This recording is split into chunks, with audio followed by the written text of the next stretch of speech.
Hello my fabulous book friends, welcome back to another video. If you saw my 2022 mid-year book freakout tag, first off, go watch that now, but I also kind of referenced a sort of spawning of one of the questions. So one of the questions was one of the biggest disappointments of the year. It was a struggle to choose from that question, but I hated quite a few books, or I read quite a few books. So I'm here to talk to you about them because I don't know if it's just me, I don't know what's wrong with me, or maybe other people have hate for these books like I do. I know hate is a strong word, but I gotta use it.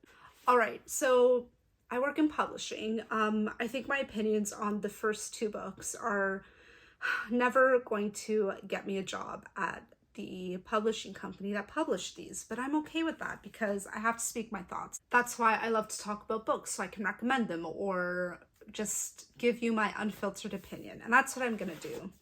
So the first book I just need to talk about, it's an Indigo exclusive, The Maid by Nita Prose.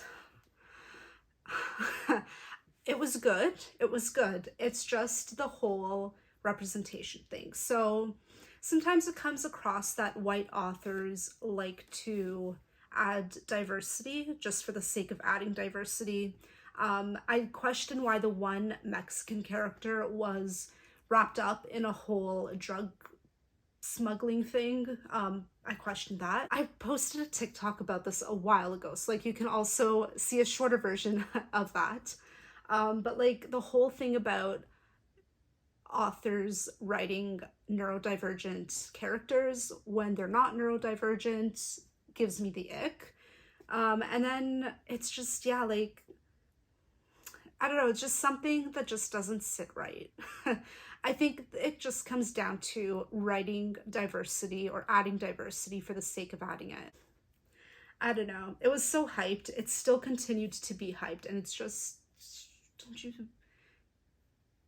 don't you see what could possibly be wrong with this book? But anyway, I remember I had an issue with one of the hotel people at the front door, how they were treated. Ooh, there was also a maid who was treated differently because she didn't speak proper English or anything like that, which, you know, like, I get that those are real life situations, but it just doesn't come across as like genuine to me. If I keep talking about this book, I'll just keep repeating myself about adding diversity for the sake of adding diversity. So I'll just stop because I can go on forever. Next up, I received an ARC from the publisher, Ruth Ware, the It Girl. So how do I put this? Overrated. I think the author's overrated at this point. Let me read this editor letter that's at the beginning of the ARC. So, okay, here it says, with the main character who works for an independent bookstore, a photo Instagram famous glam girl who proves social media is an unreliable narrator, and a true crime podcaster sniffing around where he shouldn't, the It Girl is Ruth's most contemporary page turner to date. Keyword social media. Because of that little paragraph, I thought that like, oh, this is going to be a thriller about social media and like, you know, the effects of that and all that. But it really wasn't. Like, it just wasn't as drawn out as I thought it would be. I thought that was going to be like a major plot point, and that would have been really great. I think I would have liked this book a lot more.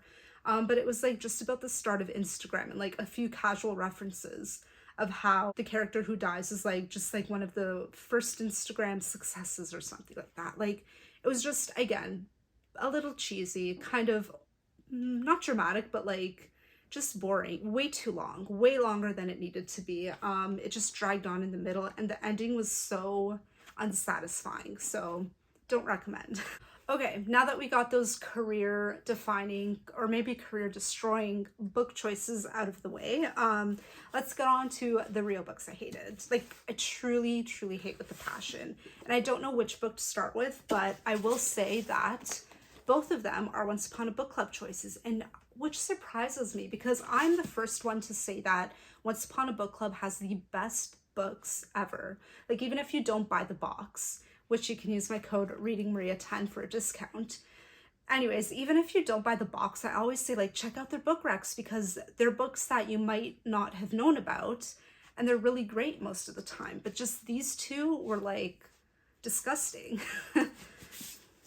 Let me start with this one, Circus of Wonders. You would think that it's a really cool circus story, but it's not. It's just a ripoff of like every other circus related movie or book that you've read. We've got the whole deformity thing going on. We have the whole, you know, girl just wants to be with whoever she wants to be thing going on, or performer wants to be with stagehand. Like, it's just so like basic.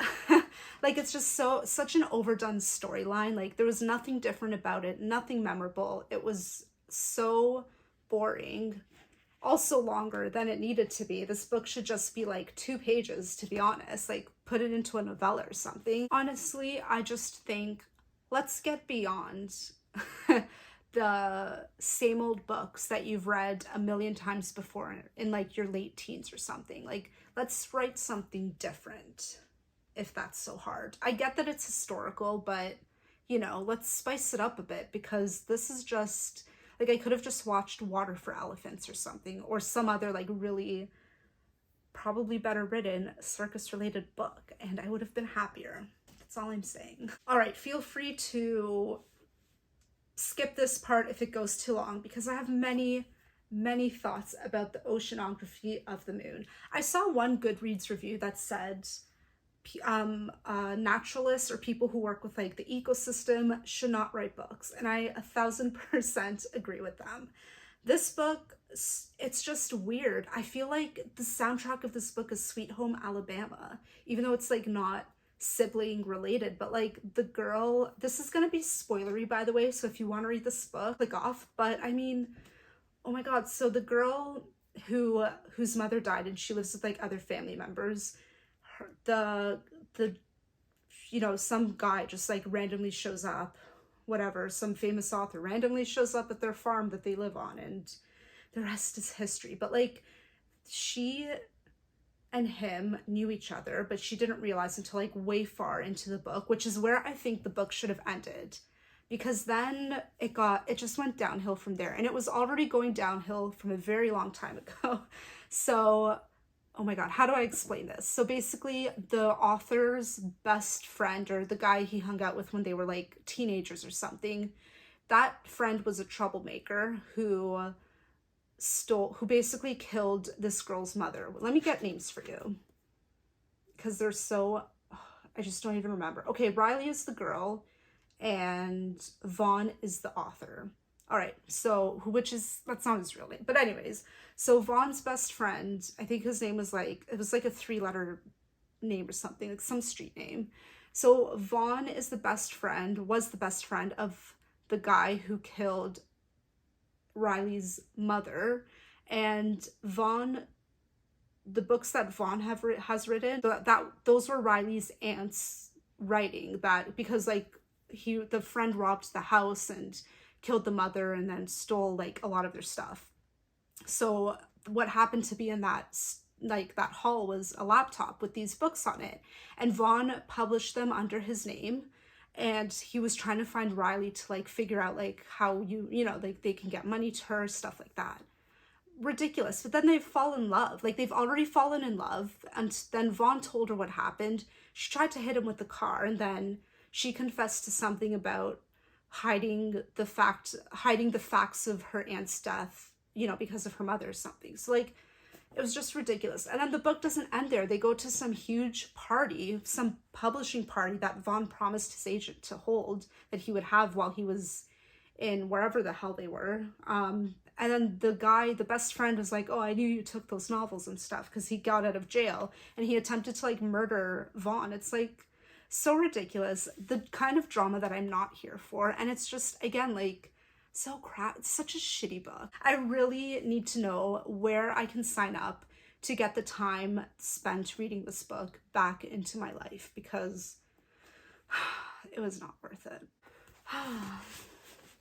I wish this video had a better outcome, but those were my 4 most hated books of 2022. And I usually don't dislike books, so like the fact that I've disliked 4 in a year so far, and we're just halfway through. It's just mind-blowing. But of course, I'm not here to judge. If you've loved any of these, I'm literally so happy for you. I'm glad you got a lot more out of these books than I did, because there is a book for everybody. So don't let my opinion obviously hinder you. But I mean, consider yourself warned at least, or more equipped to like this book going into it, knowing why, you know, any issues with it or whatever. So at least, like, you know, if you're warned, then at least maybe you'll end up liking it more. So, because you know what to expect. Anyways, this has left me thinking, what is your most hated book this year so far? Or one that you just disliked, or a disappointment for you, if you will. Because I know a lot of people don't like hating books, or they're smarter than me and just DNF a book when you don't like it. That would have saved a lot of time. Don't forget to leave a like if you liked this video, and subscribe so you see more bookish videos like this. Definitely not, I'm done for the disappointment of books though lately. Like, it can only go up from here, right? Anyways, have a great week, go read books, and I'll see you for my next video.